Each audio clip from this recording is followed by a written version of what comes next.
Hi, my name is Sam Johnson and I'm a voice teacher. Today I'm going to be reacting to and analyzing Harry Styles and Kacey Musgraves performing a Shania Twain cover of You're Still the One.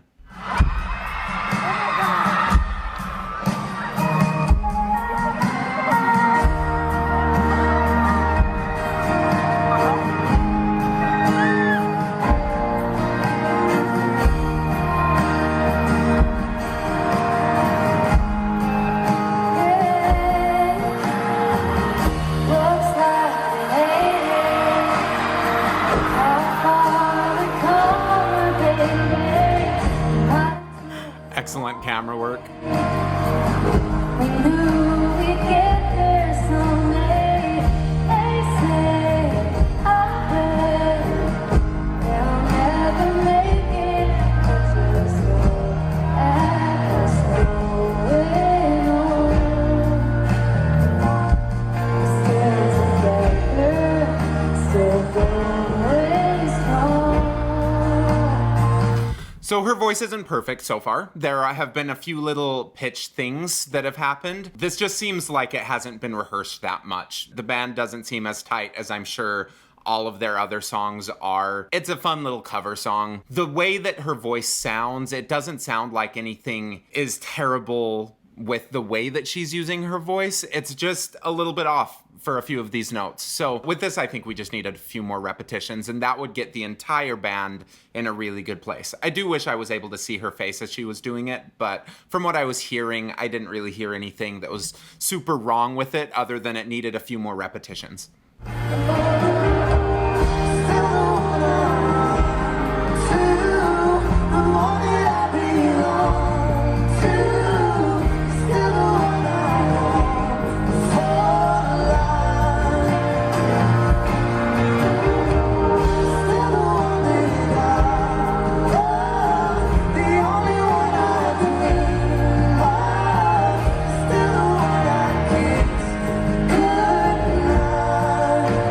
He doesn't have like any pressure underneath everything. It doesn't sound like he's pushing to get those notes, which is nice because he was spending a lot of time around this G and G sharp area where if you start getting a little bit of push in that area of most guys' voices, it just wrecks the entire instrument. He does look a little bit strained with his vowels, but at least we're not getting that tension underneath the weird vowels. If we were wanting to start getting louder in that, I'm not sure if it would work as well or if he would start actually feeling a little bit more strain and tension as he's singing. But if he wanted to start getting a little bit louder in that area, I would first work on just making sure that he doesn't have like really, really shallow vowels. So let's see if he does get a little bit louder as it continues.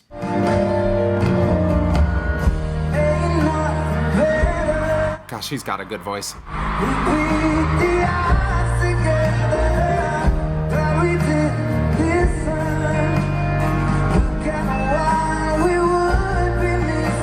That last phrase I loved as he was going up, and he starts moving his mouth a little bit more open on this next one, which is just, it's using a different acoustic strategy. So we all have choices when we're singing. We can make choices about what kind of resonance strategies we're using, whether it's conscious or unconscious choices that we're doing. But as he was going up that first time, you didn't see his mouth move hardly at all. It was just this ba, ba, ba, ba. And then when he went to the high G again, this time as he got louder, he needed to open his mouth a little bit more in order to compensate for that kind of pressure that was happening. Because if he kept the same vowel shape that he was using when he was doing it softer, just a few bars before, it would be too compressed. It would be too much pressure and it would make it hard to sustain. You'd probably start noticing a little more crack or it just wouldn't be as good of a sound. With this, it's not my number one way of trying to approach this sound. I would rather find that balance first and then use vowels that were more similar to everything leading up to it. But he is getting some sort of his style from that. The fact that,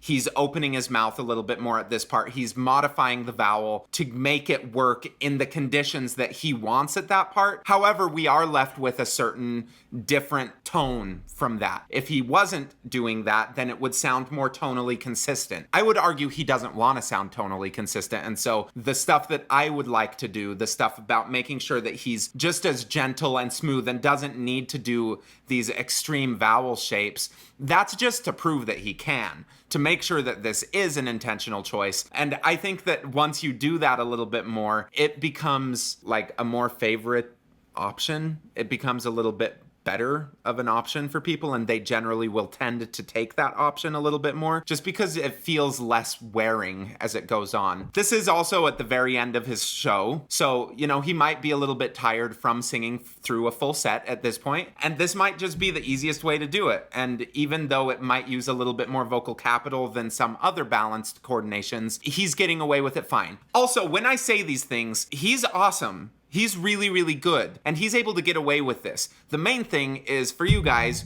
who might not have had a career like Harry or all of the practice that Harry has had, and if you watch and try to repeat the exact motions that he's doing, you probably will start pushing a lot more. And it's just knowing what these positions kind of tend to do can help you choose better positions for yourself. Like, he's getting away with it fine, and it sounds great. I'm just getting really, really picky.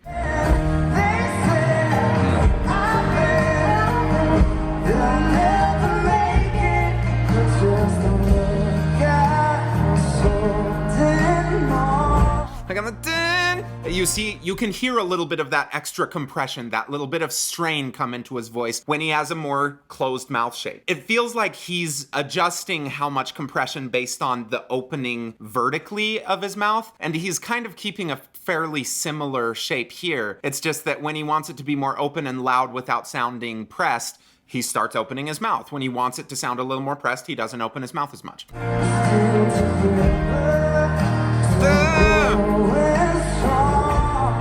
Then he opens it to that strong, and it's this nice, vibrant, rich tone.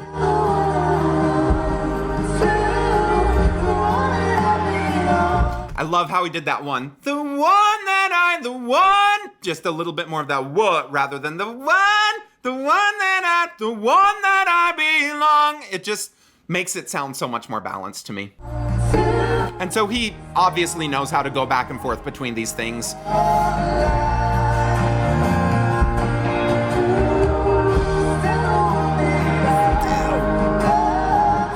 Again, though, like on that, he's singing it from the G, and there was this other time that he went up a little bit higher. I think he made it all the way to the B flat for one of these notes, and he still did it in this still kind of place where it was tighter. Like his jaw position was just tighter and more closed. It's working. Don't change it if it's working. I just want to see what would happen if he opened his mouth more on that. That's just a playful what if type thing. But it's working. He doesn't need to change it.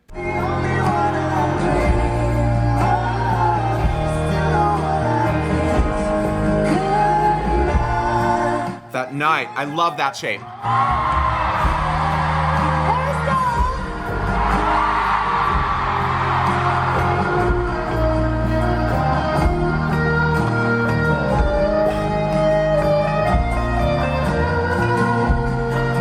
Just close your eyes for 5 seconds and imagine what it's like to be Harry Styles.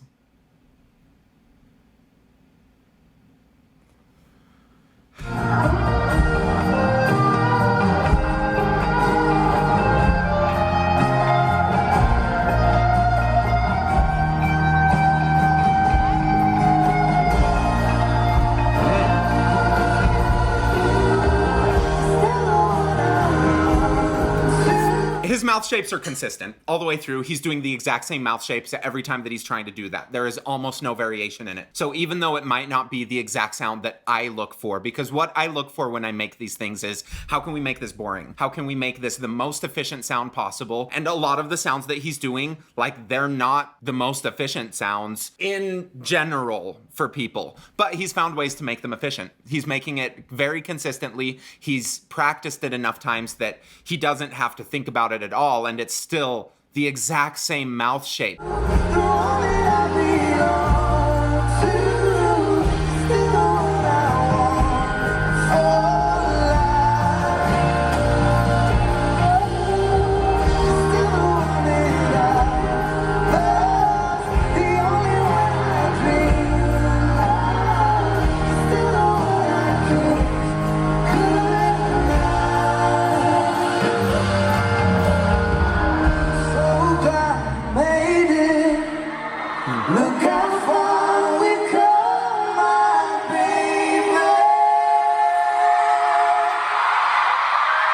He sounds really good. They sound amazing together. The way that she's listening to him and blending with all of the choices that he's making is great. She's not overpowering it. It's a really pretty duet. They have nice voices and they sound really good together. I wish that we had seen any of what she was doing with her mouth, because at this point it just sounds like nice, lovely, angelic sounds, but you know, there were a few little pitch things at the very beginning, but as it went on, I didn't really notice any pitch issues anymore. So that even more tells me it's either like a listening thing at the beginning or just a repetitions, or who knows.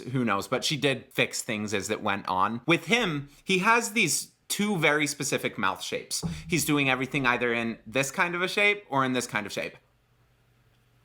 And they're so drastically different. I mean, just not changing the pitch, but moving between the two vowel sounds, you can hear what they sound like.